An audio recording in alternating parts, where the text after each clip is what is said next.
It's been recorded. Right, good evening, everyone, to the Energy and Sustainability. I'll just move over a bit. Working Party meeting here on Monday, the 8th of April.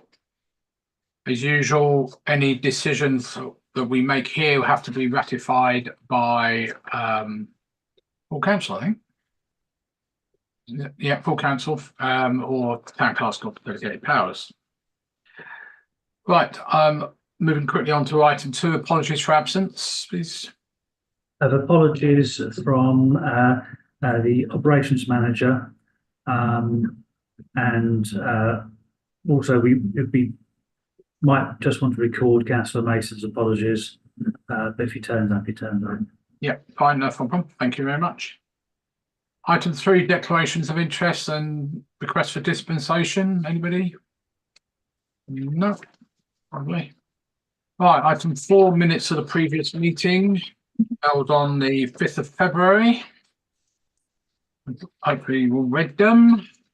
So we'll start off with proposer, please. Anybody? Councillor Liz Smith, Councillor Dave Smith, seconded. All those in favour, please show. Can't find my hand, there it is. Right, moving quickly on to item 5, which is, excuse me, actions from the previous meeting not on the agenda. So we'll start with 5A, application to join the approved energy performance framework. And I know Gary spoke to me about it last week, but Colin, did you want to? Yes. So his notes are that Cambridge Framework arranged a meeting actually now for the 19th of April. And Gary has been talking to Miles about the framework arrangement, and yeah, so that's lined up for a week and a half time. Right. Solar panels on the zone, he says nothing back from West Suffolk. He's tried Gene, never long to know about. No, I've been a bit disappointed with West Suffolk. They don't seem to have. They normally just hand it over to a third-party company and let them get on with it, but they seem to be struggling. They keep asking details about the landlord or something, don't they? I don't know. I've not been. Yeah. So he mentioned me last week. He just said every time I ask him, they said, "Oh, well, you've got to contact the landlords." But he said, "You've already done all that bit." Yeah, we've done all that bit. Yeah. I don't have. They can be a bit fluid. The officers, whoever's kind of in post now, it seems to change quite often. I don't know whether any of the West Suffolk councillors present could have a little bit of a nose around for who's kind of leading on solar power for business at West Suffolk. I don't know who it was. Who was it? It was what's his name? Andrew. Andrew, yes, Andrew somebody. Yeah. Come on. Yeah, he took us over to Tuckham Farm, didn't he? Yeah, I think he's still there. Yeah. I'll have an ask around. Yeah, so basically you want to know who's in charge of the solar.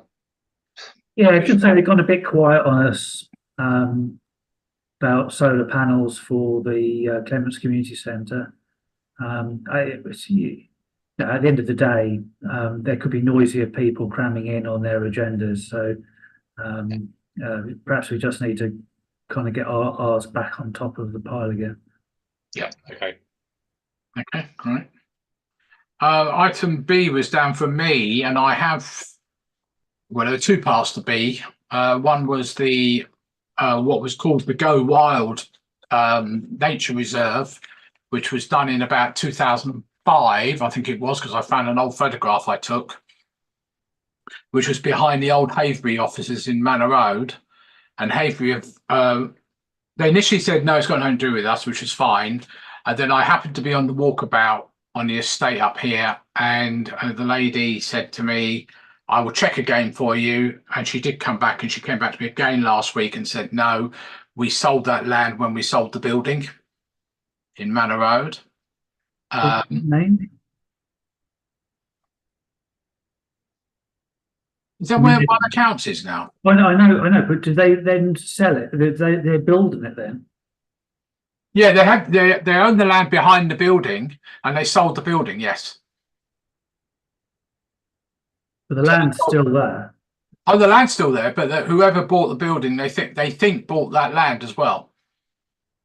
And that came up as a planning application very recently, didn't it?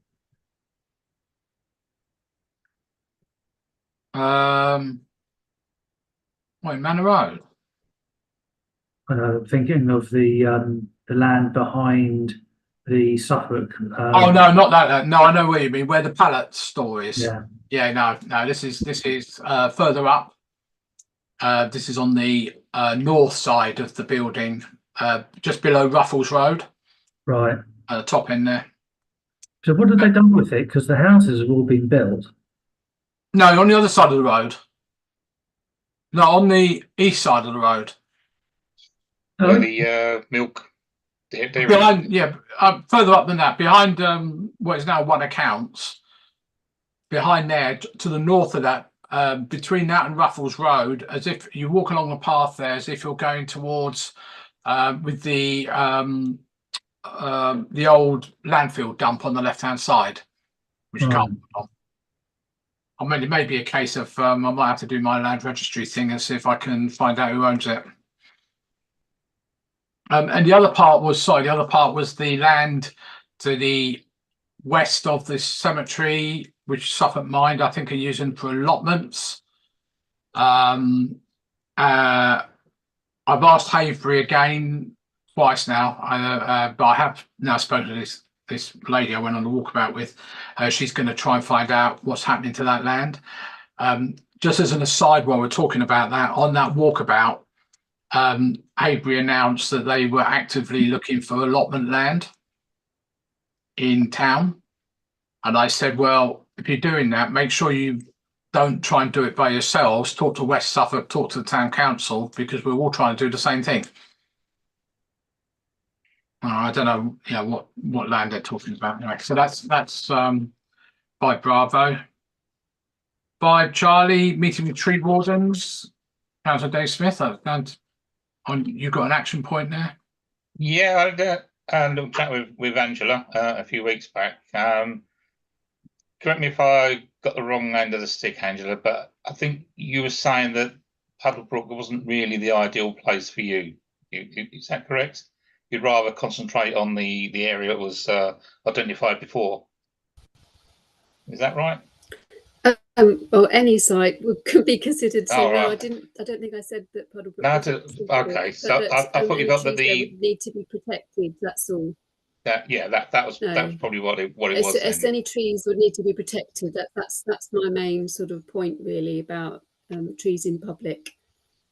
Yeah. Right. Okay. So I'm open to any sites really. Yeah. All right. Lovely. Thank you very much. So if can we progress on Puddlebrook? Okay, thanks, yeah. Andrew. Yeah. So if you if that's the case, then you just let us know, and then we'll take well, I'll let Liz have a walk around with you because I'm not going to be doing too much walking. Right. Item D for Delta, contact Persimmon regarding community engagement. Colin? Yeah, I contacted Isaac Jolly about this, and he said that in terms of tree planting opportunities, do we envisage this to be locally funded to plant trees above and beyond what is already planned to be planted by Persimmon? This is something we would be on board to see, as there's always extra space for more trees. So I'm fairly positive. I think we did discuss the fact that we didn't want to simply save Persimmon some money by planting a load of trees that they're contractually and kind of planning obligation wise obliged to plant already. And from his response, he's fine with the idea of finding additional places to plant trees. Obviously, we would need to find places that are either not scheduled to have the houses built too soon so that an area could be protected, and then it won't be open to the public, which will give a little bit of security for a while for the trees to get established. Or there may be areas that are, kind of quite out of the way altogether where trees could be planted. But I assume it's a bit of a kind of balancing act between making sure that the trees aren't too vulnerable and not knowing that somewhere in an inaccessible place there are some trees we planted. So, perhaps want to be able to visit them, etc., look after them. Okay, lovely, thank you. Item E is really what we've just spoken to about, sorry, regarding C, if I remember rightly, which is tree planting at Puddlebrook. Yeah, Liz Smith. yeah, basically when Dave met with Angela, he came back to me and said that the Puddlebrook wasn't possibly a good area. So that was a bit of a miscommunication. To apologise for that. So yeah, so Dave and I will arrange that. Okay, lovely, thank you. you. Thank you, Liz. Right, item F, contact Damien Parker, excuse me, regarding the Millfields County Wildlife Site. That's Colin, that's you. Yeah, so in fact, Simon Collin came back to me on this one, and he said that they won't be carrying out any planting at the moment as it's too late into the year, but they're happy to liaise with the tree wardens later in the year for kind of the winter planting that may be happening. So we'll make sure we watch that space. Yeah, okay, great.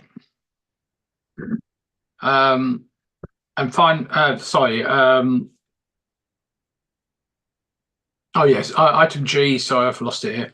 Again, on a similar vein, Damien Parker regarding tree warden involvement in tree planting around Haverhill generally. Same sort of answer, I guess, is it, Colin? Well, Councillor Mason's on the call now. He did forward me an email he received from Highways relating to tree planting, but I'll speak for himself. Oh yeah, that was H. I was looking at G.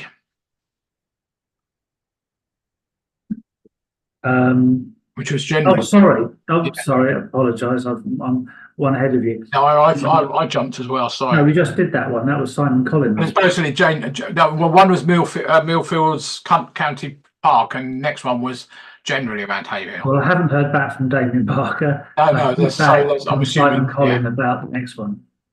Okay, and finally H, 5H, which is Councillor Mason, and I see is here. Joe, have you got any answers? Yes, Chair. Firstly, apologies for arriving a bit late. I've just got back from London. I wasn't quite sure whether I was going to make it in time. Yes, so in my email response, I regretted to say that the barriers aren't insurmountable.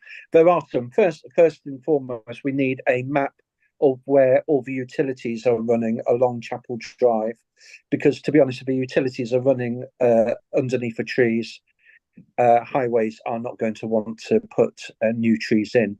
I think when the estate was built, you could plant the trees as part of the process when because the roots weren't particularly well established. But anyway, we need to get a map.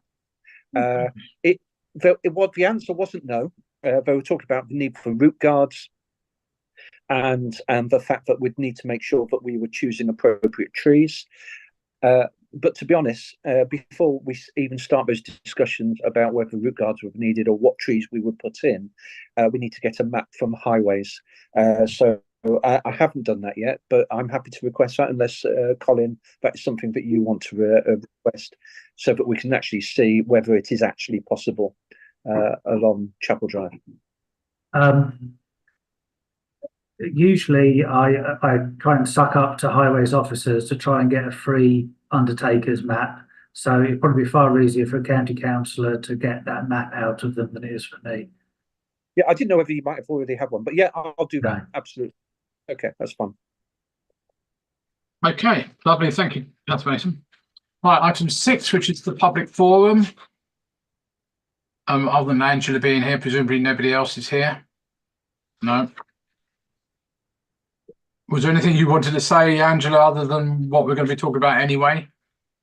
Well, just to thank you for your support for the tree wardens. I really appreciate that, and we seem to be making progress slowly. I have had another idea about planting more mature trees. I noticed in Cambridge they have a sponsor a tree scheme, where public can make donations towards the cost of looking after trees. So maybe that's something that could be considered. Yeah, I think more mature trees, certainly. I was walking around Easttown Park today and I noticed there was a nice plaque there saying about a tree being planted, but there was no tree there, which was a bit of a shame. And I think, yeah, more mature trees, they tend to survive vandalism and everything else. Yeah, that's right. Yeah, I mean, the ones that have been planted by the council, I assume, on the wreck are more mature trees, and they seem to be doing fine at the moment. Yeah, that's what Damien Parker said a year or so ago. Yeah, absolutely, as Andrew described. If you look at the new trees, they're actually about 5, 6, 7 years old when they're planted. So there's kind of like a 5 or 6 inch trunk. Very expensive. Yes. So the sponsorship idea that I'm just talking about makes perfect sense. But yeah, it's what's necessary in order to make the trees pretty well immediately beyond the ability of most people to be able to snap. Yeah, exactly. And the trees that we can supply as tree wardens are very small whips, so they're they're much more vulnerable.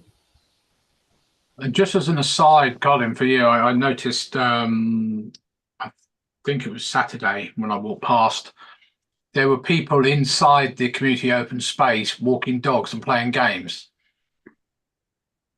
Well, I mean, they're not supposed to be there, but we don't police it. No, that's right. I don't know how they would have got in. No, sorry, I didn't know either. I'll get Kevin to check that the Harris fencing is properly closed up. Yeah. Okay. All right. Right. Let's move on then to item 7. To consider planting a willow living maze on the Chorlton open space. Chorlton open space, which was due to be Councillor Miller Jones. Do you know anything about this, Colin? Yeah, I did have a conversation with Councillor Miller Jones about that, and to be honest, it was no more than a suggestion she was making that she thinks it would be a good feature of the open space, and quite possibly it would be. The conversation moved on to how we can actually get the open space project move forward a little bit from there, and I'm hoping we can make some changes within the core team of the council that might just free up a little bit of time to allow somebody to focus on that. Just making sure the project keeps jolling along.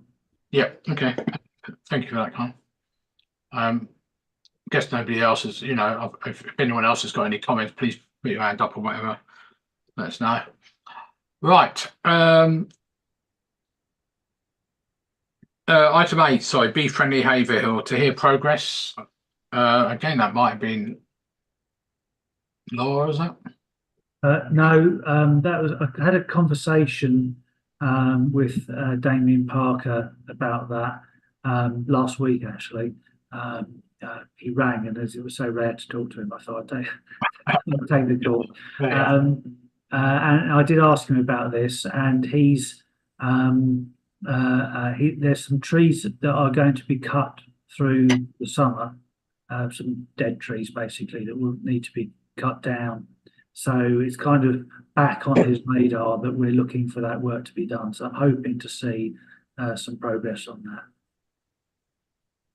Okay, that's great. Chair, can I come in? Yeah, of course. Well, sorry, I lost you, Joe. Sorry, yeah, okay. Hi. I thumb up instead of my hands. Sorry. Yeah, sorry, that's why I didn't see you. Sorry. When I first put the motion forward sometime last year, I did also request an opportunity but we should be celebrating those areas that are biodiverse. Because for me, it isn't just about what new things we can be doing, but what other projects will West Suffolk do where we can possibly put a map together. Meadowlands is absolutely magnificent, and West Suffolk have done a brilliant job. And for me, whilst I welcome new initiatives, it would also be really nice if we could, maybe have a map of our town, actually identifying those areas that are examples of biodiversity, not just for big areas like East Town Park, of course, but sometimes smaller areas that we can celebrate where West Suffolk are doing stuff that we may not know about necessarily. Yeah, I agree. I mean, we really should have a map of, there's a lot of new people coming into town, and they don't know about places like East Town Park or the Flood Park or as you say, Meadowlands and around there, or even Puddlebrook and all the other opens, recreation ground even. Let alone known about the buildings, like the Arts Centre and things like that. I agree. I don't know if that's something. Do West Suffolk do that for other places, don't they? I'm sure I've seen some. They've got like maps with showing like West Stow and Nowton Park and all that sort of stuff. Now they're big areas. I appreciate it, but yeah, I think East Town Park usually shows up on that. That's about it, really, isn't it? Yeah. Is that again Damien Parker, Simon Collin, probably type thing? Is that a question for me? Yeah, sorry, Collins. Yeah, sorry. I wouldn't have thought so. I think it's an interesting idea, but I think it would be a parish level activity because the sort of we're if I'm understanding Councillor Mason correctly, it's the little bits of biodiversity, not the big bits, to actually map those. I mean, certainly they would be to help because of the My West Suffolk mapping tool would have most of those on. But if we were going to create a map, I think we'd want to think about what the purpose of that would be, and therefore how to design it. But I think it'd be quite interesting, particularly for some of the people who are newer to Haverhill and perhaps haven't really explored it. Because if you grow up somewhere as a child, you explore every nook and cranny. But if you come to a town as an adult, you don't necessarily get the chance to do that. So it could be quite interesting to have a map that people could use to just seek out green spaces that they didn't realise existed. I mean, I think Haverhill has more green space, utility space, etc., than Bury St Edmunds does. So it could be quite interesting. Yeah, before getting to Angela, I was just thinking that obviously West Suffolk have the GIS system, but they have in the past, for me, generated maps with layers on, which not necessarily things that you would normally consider to have layers and things like that. If we could identify them, perhaps they can map them for us and we end up putting them on our website or whatever, Angela. Yeah, maybe we could have a wildlife walk map. Then you could have different routes. You have like green route or red route, blue route, like you can when you go to parks and places, and you can choose your route. You could do that within the town and put all these little spaces together. So you could visit the little wildlife pockets. You could visit the bigger places as well. That might work. With that in mind, Colin, I know Lizzie, before she retired from West Suffolk, was working on walks. Did that ever get finished properly? So, might be Councillor Liz Smith did have a hand up. I don't really want to take that first. Oh, sorry. Did you, Liz? Sorry, I didn't see it there. Sorry. Sorry, that's okay. I was thinking if we could combine the walks with places of interest within the town in the environment around the town, I think that would be a very good thing to sort of share with particularly sort of people coming into the new developments. If it's something we could produce as a town, obviously then there'll be a cost implication of that. But yeah, I think that's a great idea, but not just walks as in the, as you say, the biodiverse areas, but other sort of pockets of interest, like like the history group, sometimes put together, well, not a leaflet I don't think I've seen, but sometimes you see some comments about some different parts of the town that have got some historical interest. So I'm wondering if we can combine something like that together. Yeah, everything. Yeah, I know what you're saying, and it's something that we did discuss ages ago when the new developments were starting to come along. That to give new residents something that they, even things like, where's the toilets in the centre of town and that sort of thing. Councillor Dave Smith. Yeah, I was just going to make the same point. Actually, we did speak about getting a welcome leaflet, didn't we? And also, Alan and Bruce have put these walks together, haven't they? Could combine it with that. Yeah. Yeah, they just updated one of those walls as well. Yeah, we need. I think we need to be careful that we don't try and create a map that does absolutely everything for everybody, because it'll end up doing nothing for anybody. And obviously, Councillor Davison and Councillor Stinchcombe are working on circular walks. There's the healthy walks, which is what Lizzie was working on, and Abby from Abbeycroft Leisure and Vicky Phillips are working on those healthy walks. But those are routes from A to B across town to encourage walking. I think it would be quite nice to do something that's kind of, I think you could have a range of different maps that people could have, historical Haverhill, the kind of the biodiverse Haverhill, etc. Now, West Suffolk does have a tourism department, doesn't it? I mean, they have Bury, St Edmunds and beyond, isn't it? Yeah, based at the Apex, and as we are a proud part of the Beyond, I mean, perhaps there might be, some element of Haverhill share of the funding of that, so they might be able to help with their map. Because certainly West Suffolk could produce a very, very kind of utilitarian map with all the information on it. But if West Suffolk have people who can actually turn those in, a graphic designer can actually turn that into an attractive map rather than just a kind of computer utility map, that would be quite good. Yeah, I was thinking of stuff that, as much as I'm not a great fan, people like TfL in London do, where they have different maps together, and on their website you can layer them on top of one another if you want to see, oh, I'm going to go visit that park and I'm going to go see that heritage or whatever it might be, because it's all in the general area. Councillor Dave Smith and Councillor Lucrini. Yeah, sorry to come back in. Glad you didn't stay back and beyond, Colin. Yeah, I think, shouldn't we be getting away from paper maps and looking at apps or online maps or something like that people can access, and then you can sort of click on the right one, whichever one you want. Have we got any facility or any knowledge of how to do apps in our amongst our number, or is that a bit beyond our capability?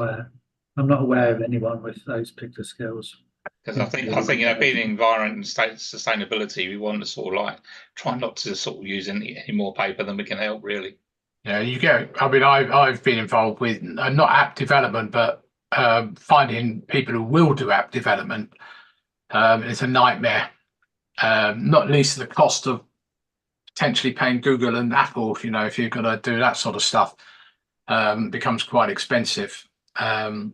Especially if there's no income. You're paying for it anyway.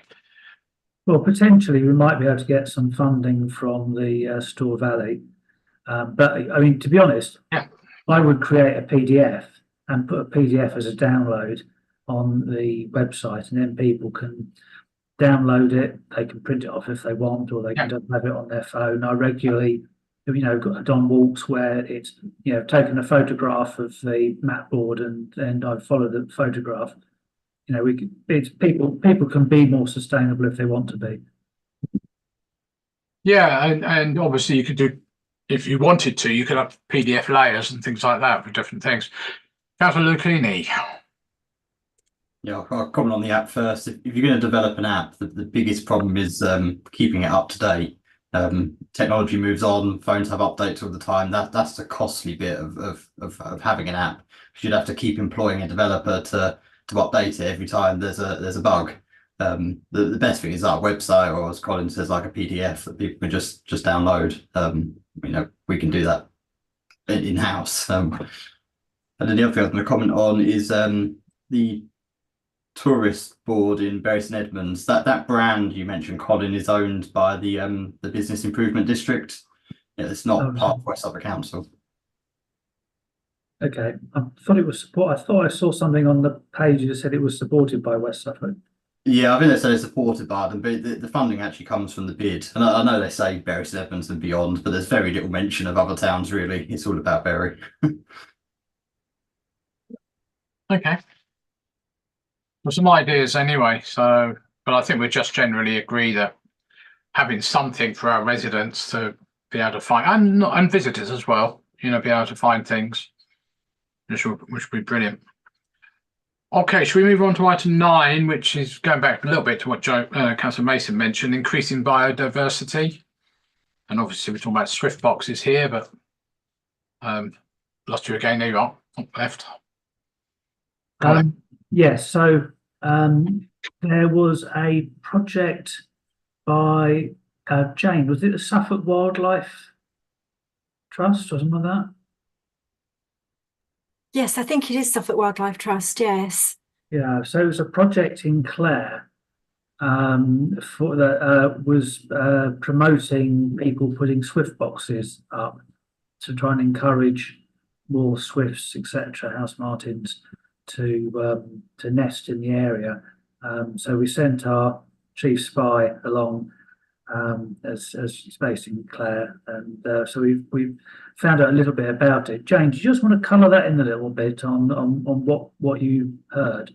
Okay, so what I've heard is basically some volunteers are making the boxes, they're putting them together, and there's 2 parts to it. They also need a calling system in order to attract the swifts, and they're having a charge for that. So people are paying, and I can't remember, I'm sorry, I can circulate the information, but people pay a charge, and then somebody comes along and they attach it to people's houses. The church has got involved, so that I know the church are definitely having a couple. Apparently the swifts might not nest during the first season, but the calling piece of equipment that you have in the box or near the box, that attracts them. So it's just a case of time that they'll come in again. It was something that I sort of gave it a bit of thought, and I don't know if obviously people paying for it, they might not be willing to pay, but if we could get volunteers involved in making them, that might be a way around it. I don't know. It's still very new. So the first boxes have just been delivered to the first set of householders, and they're using I think there's a kitchen fabricator in Clare, and I think they've kindly let them use their workshop there to make them, but it's all sort of volunteer led, really. Is it just swifts we're talking about, or other types? I know house martins is what Colin just mentioned, but any other types of birds? No, not at the moment. Okay. That's all they're dealing with at the moment. They've had on the common here as well, they're sort of reinstating an old pond that was there, so they're sort of looking at biodiversity. Apparently swifts used to be very prevalent in Suffolk, and I don't think they're endangered, but they're just not coming back, so they're really working on trying to just encourage them back into Clare, really, and the surrounding area. That's interesting, because certainly I remember swifts coming, whatever time of year they turn up and go home, go back down south again. I think Councillor Dave Smith beat Councillor Lucarini by a smidgen then. Got to be quick.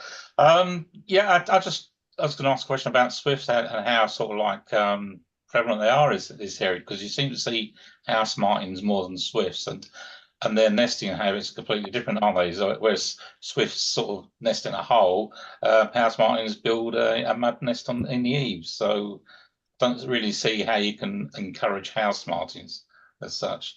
I know there have been developers that have sort of put purpose-built swift nesting places on the side of their buildings.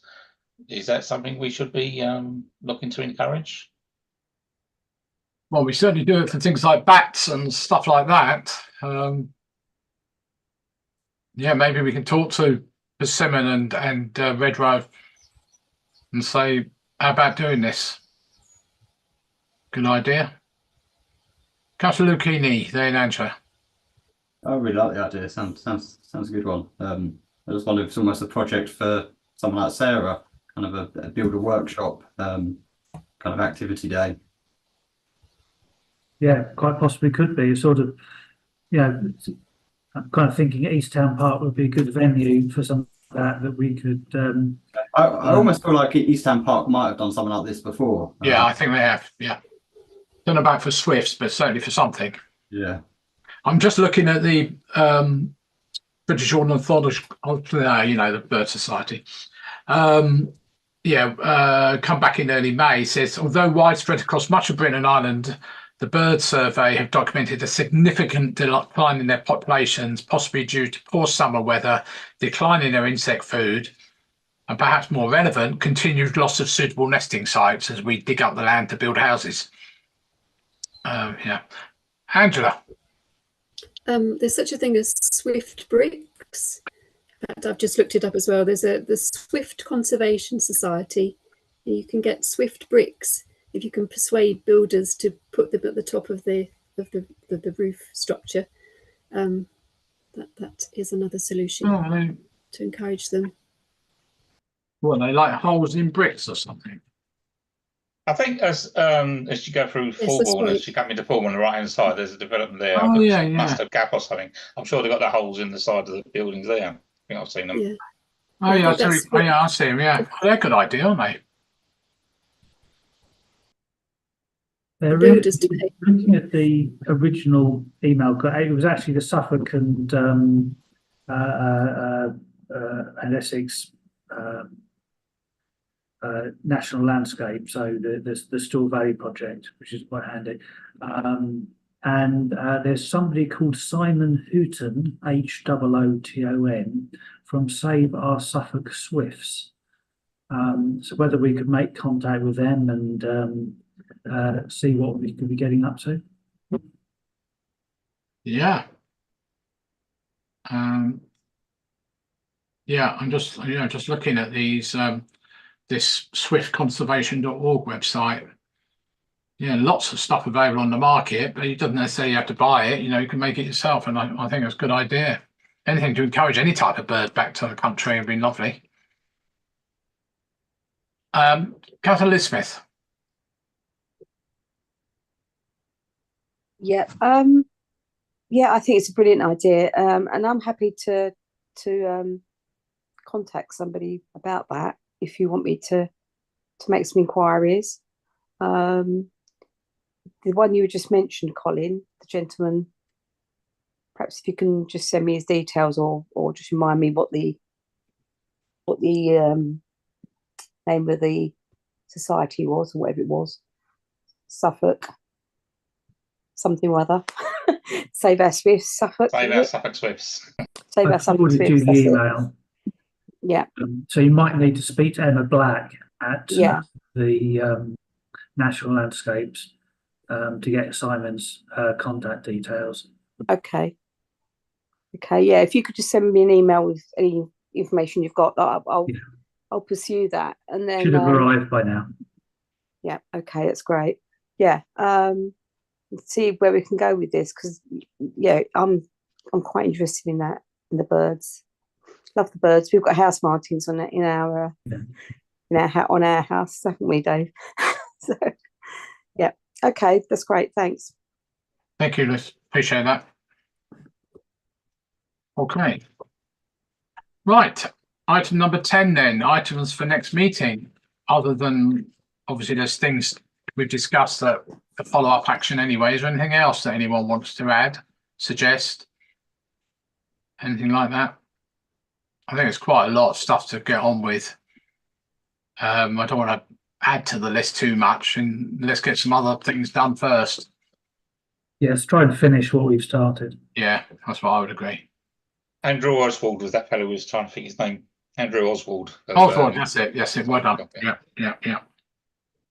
Okay, so date of next meeting is Monday the 15th of July this year at 7 o'clock online again as usual.